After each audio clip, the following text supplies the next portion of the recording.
For professional advice with a personal touch, consult FL Fuller Landau, Chartered Professional Accountants and Business Advisors. Click on flmontreal.com.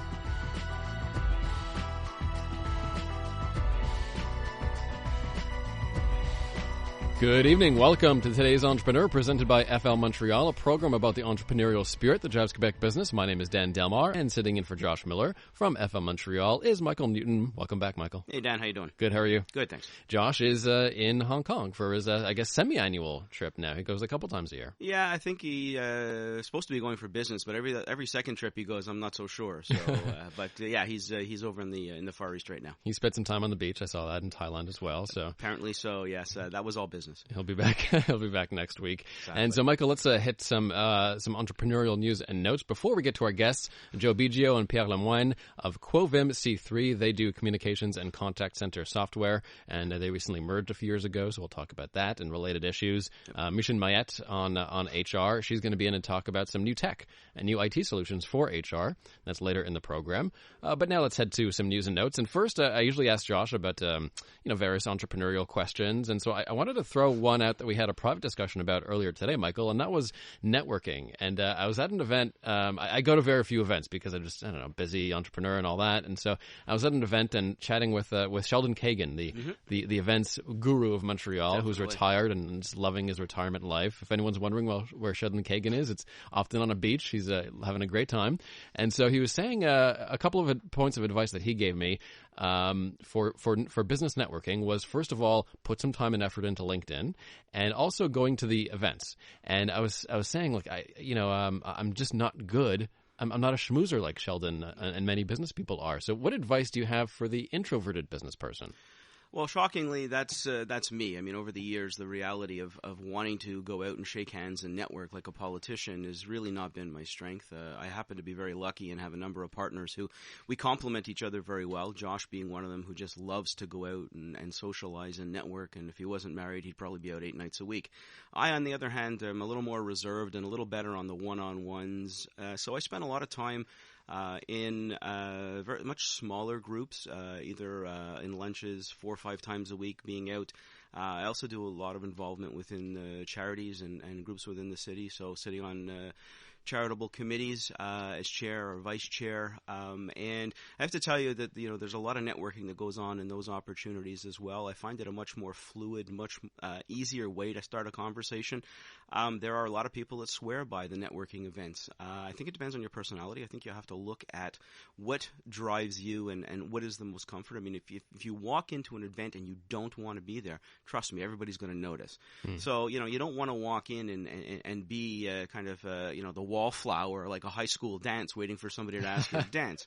Felt that before. Yeah, been there, done that. So, you really have to find that environment that makes you comfortable. I think the LinkedIn is definitely part of it. I think the networking events are definitely part of it. But I think, like everything else, you need a strategic plan in terms of what you feel comfortable going out and doing, because you can waste an awful lot of time doing things that you don't want to be doing with very little outcome. And I really do think you need to take a step back at these things and look.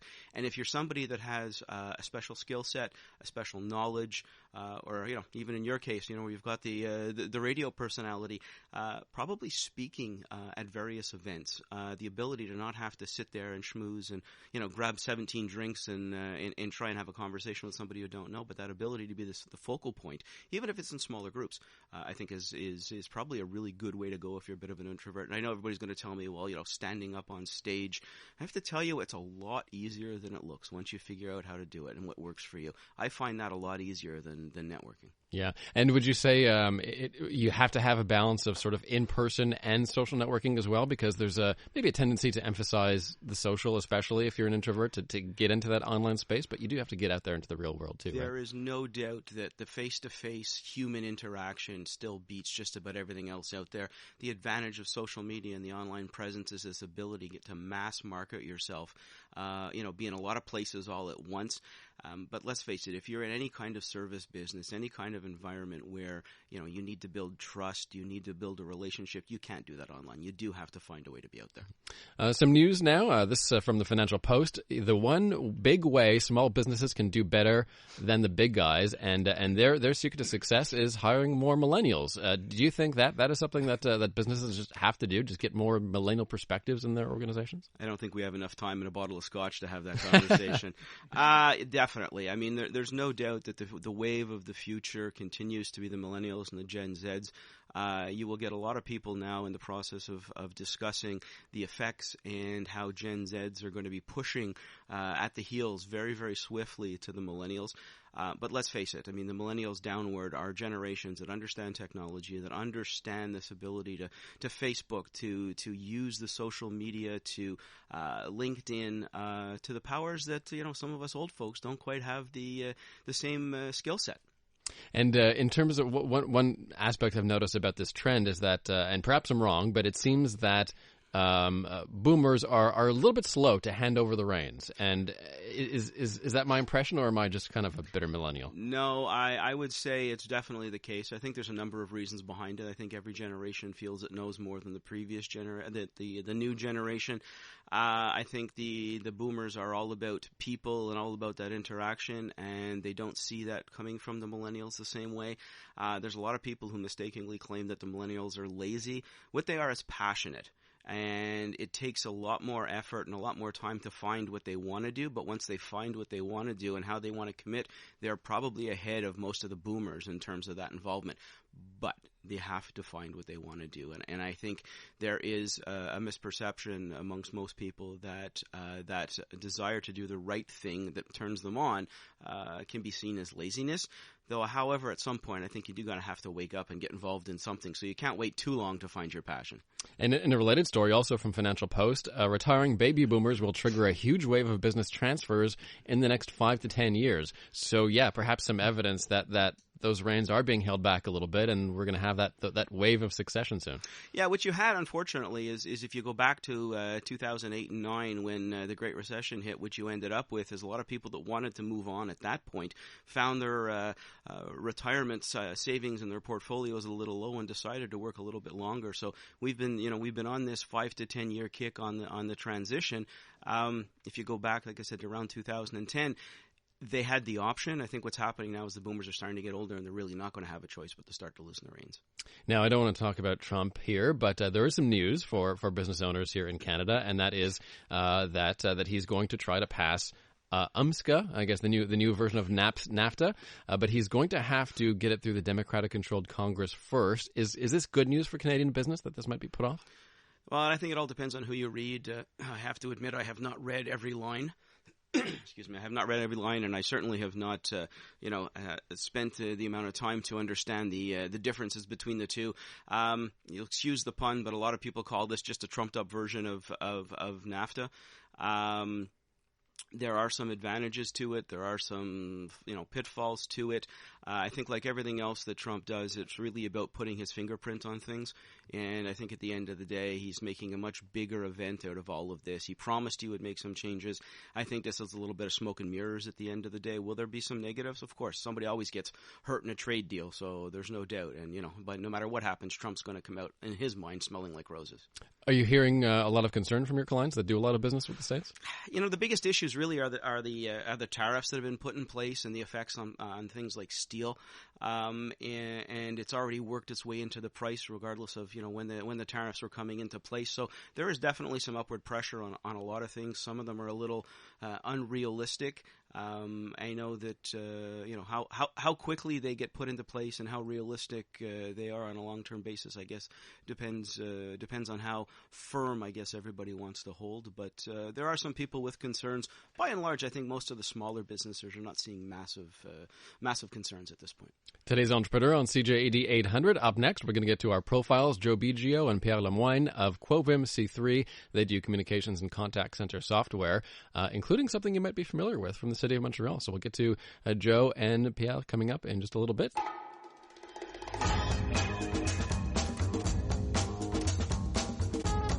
For professional advice with a personal touch, consult FL Fuller Landau, Chartered Professional Accountants and Business Advisors. Click on flmontreal.com. Good evening. Welcome back to today's Entrepreneur, inspiring stories from outstanding business people. Dan Delmar and FL Montreal's Michael Newton in for Josh Miller tonight. And this evening, we welcome to studio Joe Bigio and Pierre Lemoine of Quovim C3. They are a communications and contact center software company. Joe and Pierre, welcome to CJD. Hi, great to be here. Can you tell me first a little bit about your business?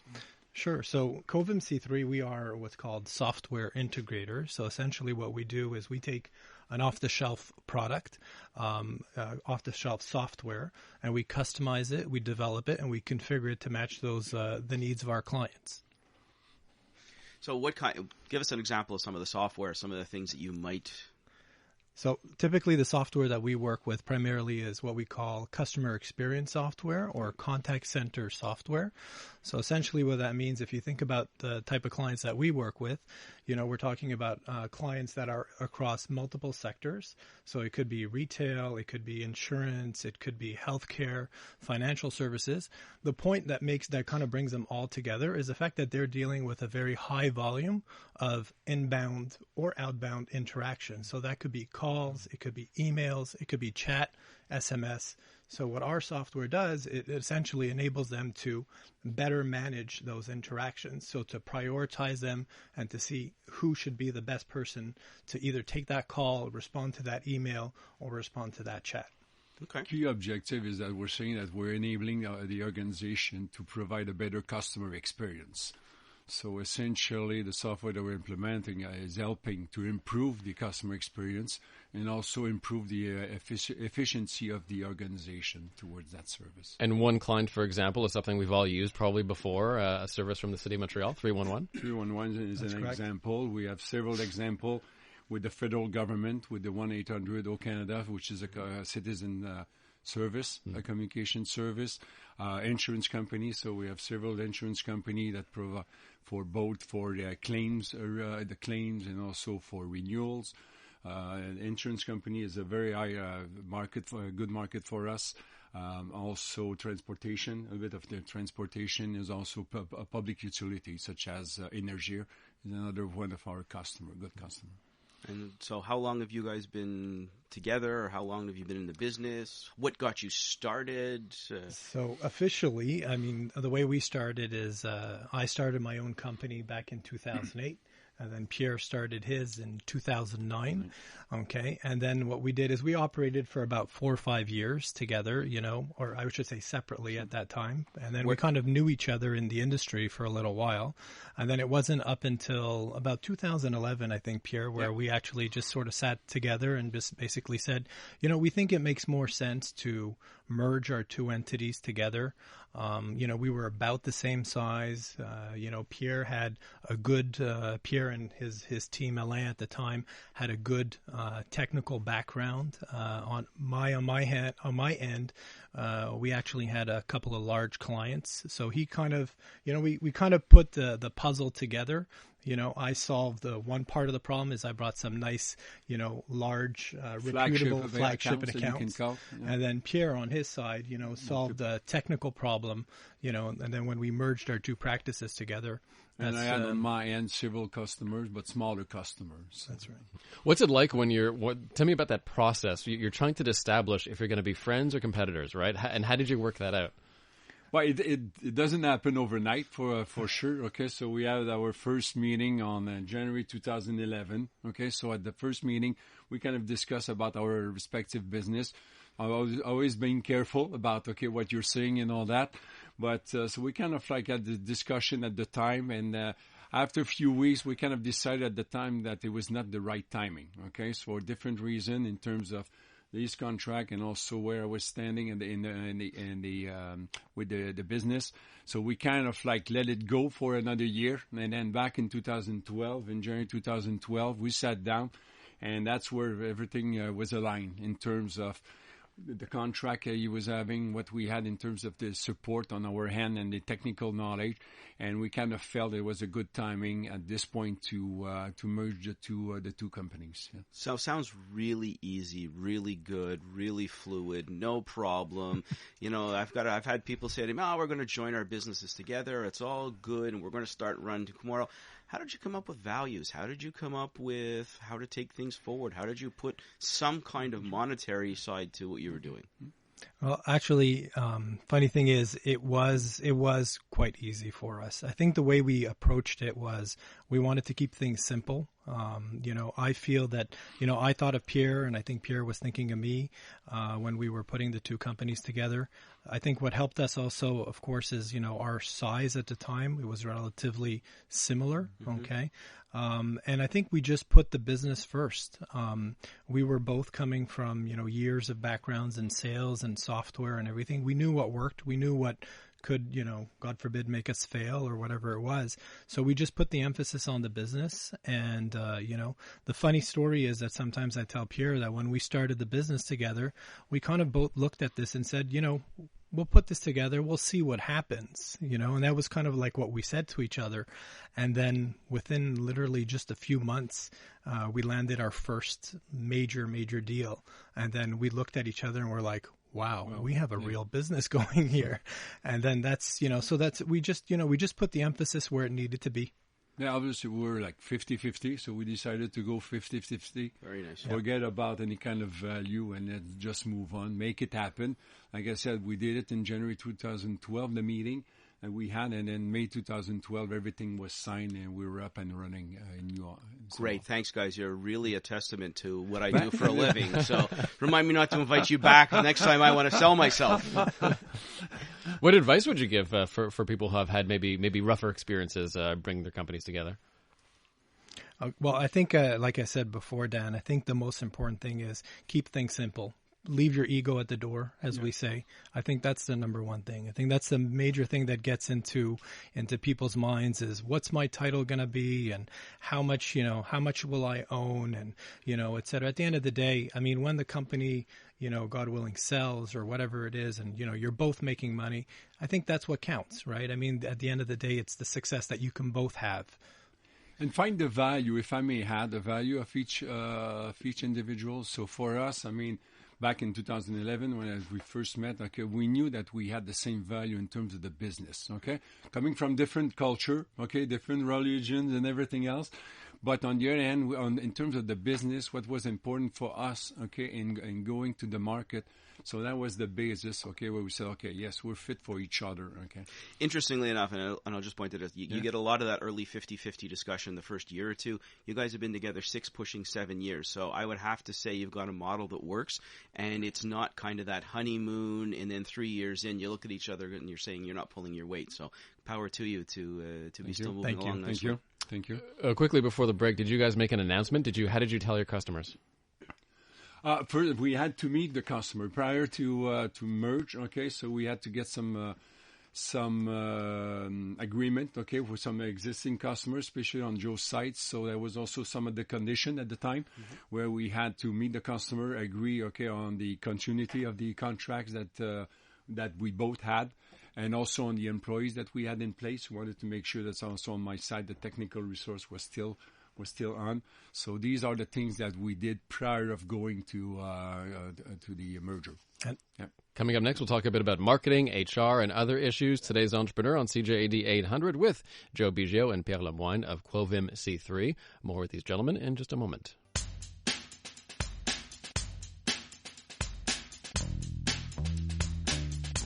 For professional advice with a personal touch, consult FL Fuller Landau, Chartered Professional Accountants and Business Advisors. Click on flmontreal.com. Welcome back to today's Entrepreneur, a program about the entrepreneurial spirit that drives Quebec business. My name is Dan Delmar, along with FL Montreal's Michael Newton, in for Josh Miller. We'll be back next week on the program. And this evening we're chatting with Joe Bigio and Pierre Lemoine of Quovim C3. They are a communications and contact center software company and recently came together a few years ago, about 6-7 years ago, guys. And we were talking about announcing this the merger to your customers and marketing yourselves together. Can you speak to perhaps the challenges of sort of marketing this new entity and how you guys get in touch with new customers? Yeah, sure. So marketing was actually one of the first, I would say, probably big investments that we made within a year or two, even of founding the company. So I think we were still, 4 or 5 employees, and right away, we brought in a marketing manager, part time at the beginning, and that grew to full time today. But we made some big investments as far as LinkedIn, and that was right around the time where about a couple of years ago, where LinkedIn started to take off and things like that. So we participated in a couple of key events, but we didn't do too much advertising. We really focused on social media, email newsletters, things like that. And then the other big thing that we did do is right away we got into, outbound sales, telesales, if you want, where we really started, to contact customers, potential customers, get our name out there.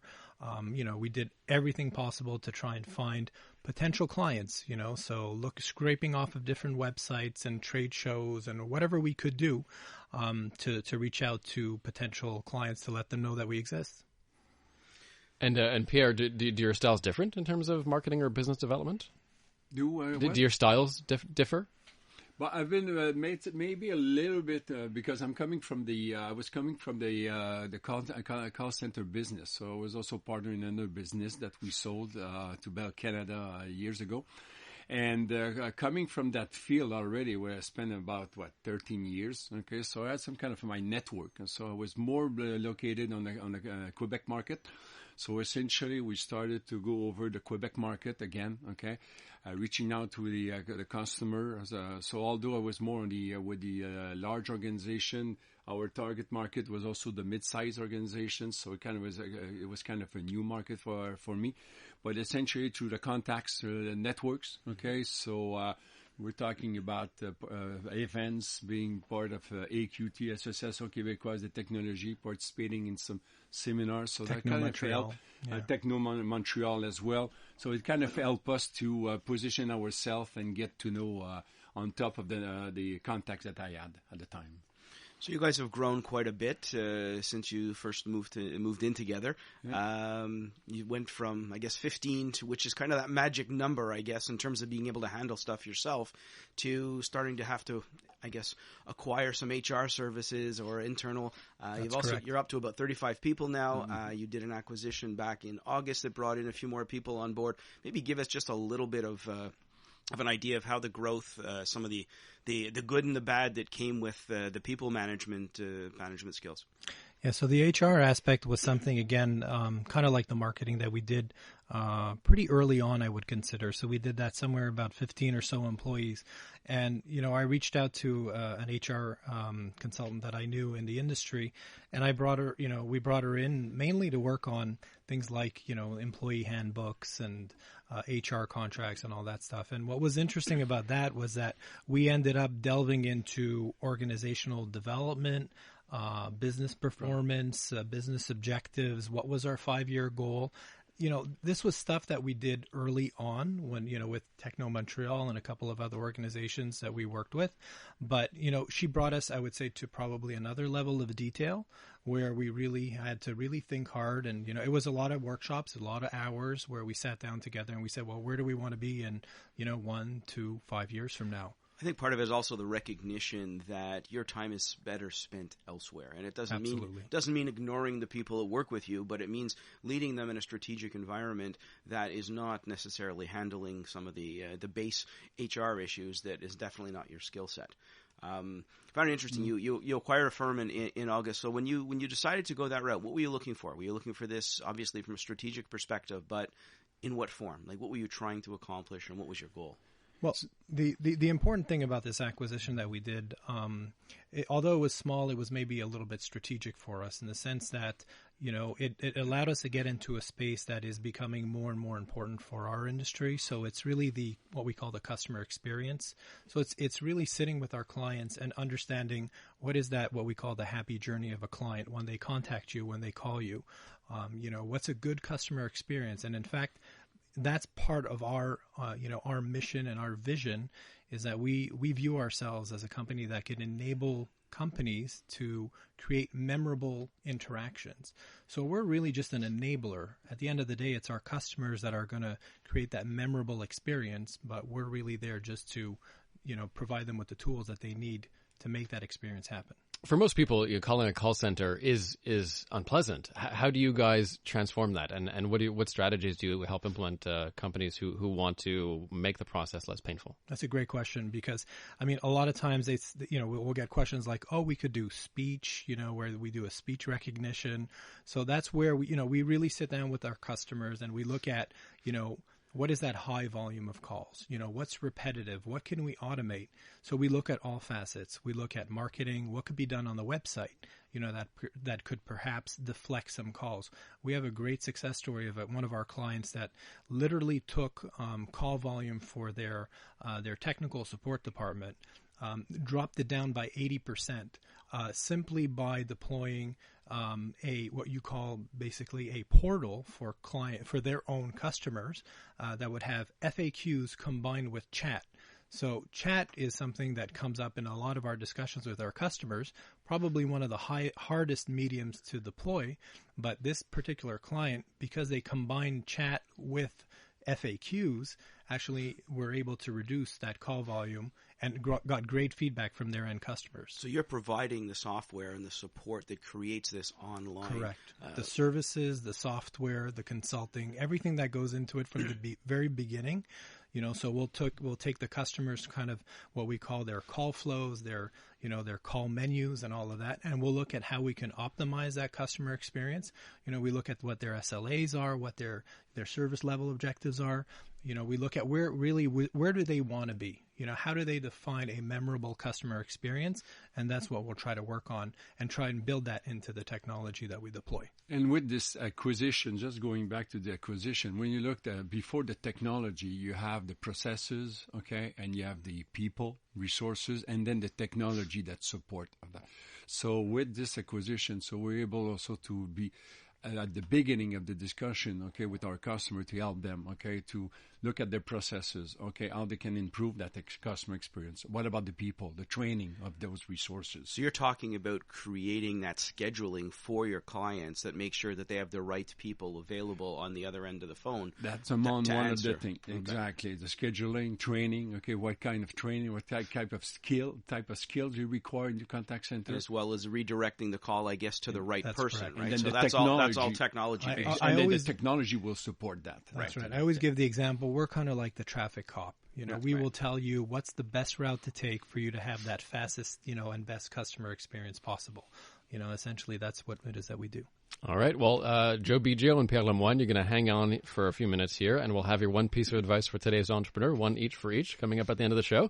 And coming up next, fitting segue, we'll get right to HR and IT solutions, new tech solutions for human resources. That's on the way.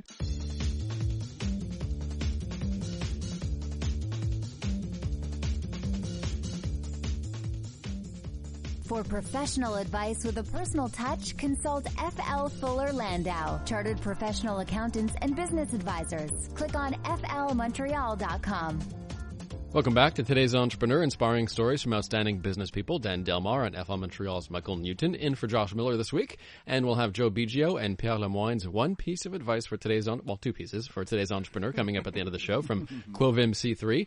But first, we bring back our HR specialist from FL, Micheline Mayette. Welcome back, Micheline. Hi, Dan. So we just finished the discussion about acquisitions and HR and all of that. And I want to talk about some cool tech as it applies to your industry. And for the longest time, you kind of worked on very subjective human impressions, right, in HR, but that's changing. Yeah, it definitely is. I mean, most areas of a business today use a computer, use some kind of technology. I mean, there's not very many companies anymore that are still doing accounting, all of their accounting in Excel. So I think HR is probably one of the last sectors of a business to get technology.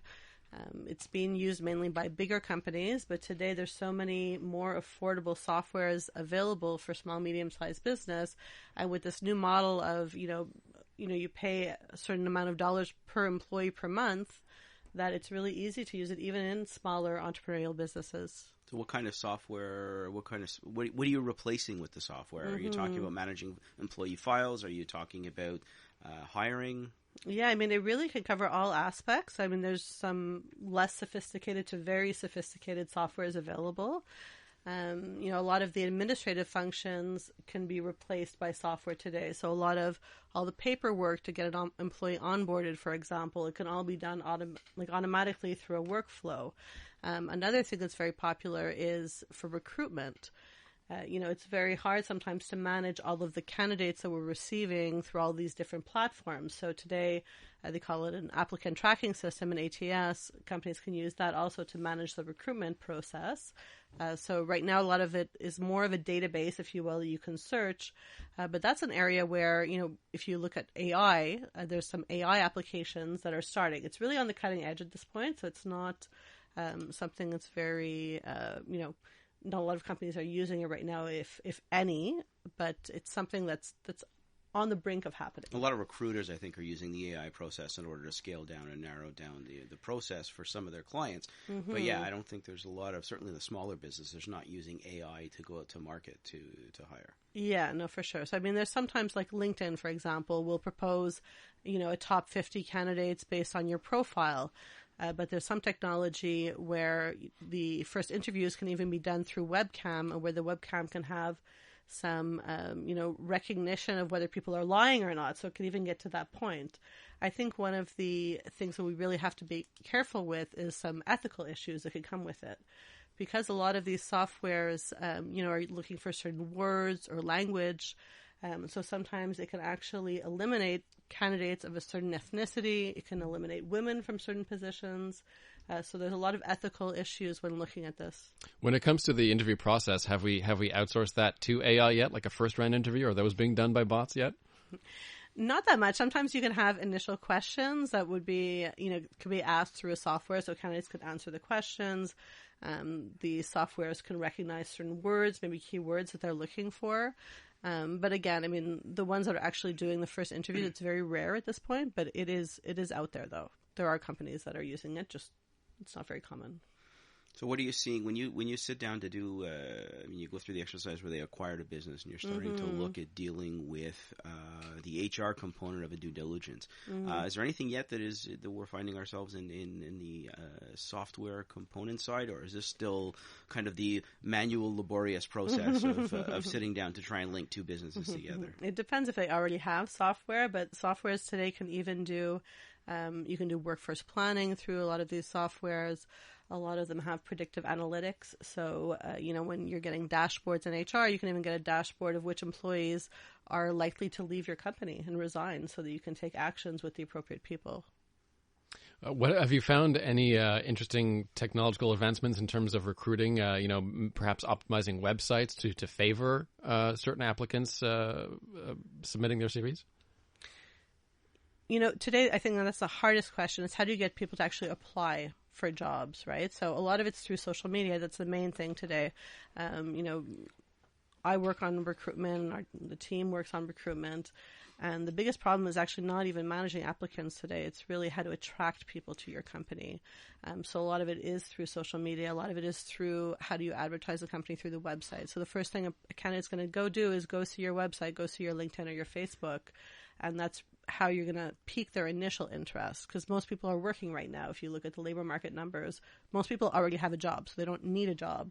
You have to convince them that they want to leave their current job to go to yours.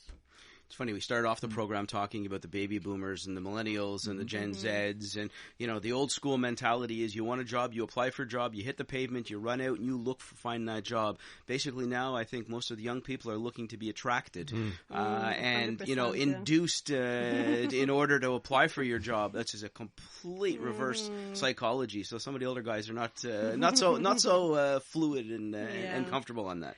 Perhaps we'll turn to Joe and Pierre. Have you had experience recruiting, and do you use any kind of new tactics to lure millennials in particular to your business? But we started, as a matter of fact, last week where we did an open house last week, where we send We send message to different universities, and also contact that we made over the years. And we had an open house at the office where most of our employees were there. Okay, meeting with those people, just walking by, learning about the organization, what we can do, what kind of position, and so on. So that was one of the way that we found that we'll look. Well, we don't know yet how it's going to resolve, but I think we had a good turnout. Referrals is one of the key items with our employees. I would say that in our case, 50% of our employees are coming from referrals, and then after that, the social networks as we're using.